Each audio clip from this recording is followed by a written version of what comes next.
Però indubbiamente sotto il punto di vista sportivo è scandaloso perché la Coppa d'Africa, cosa che ci sarà il prossimo gennaio, priverà, cioè priva di tantissimi giocatori determinanti alle squadre con campionati e coppe europee anche in corso a questo punto, perché a gennaio ci sono le ultime 2 giornate di Champions del girone.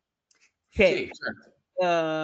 il fatto della Coppa d'Africa è veramente un argomento molto molto delicato secondo me perché capisco che là ci sono difficoltà organizzative, però veramente la fanno in un periodo del cazzo, onestamente.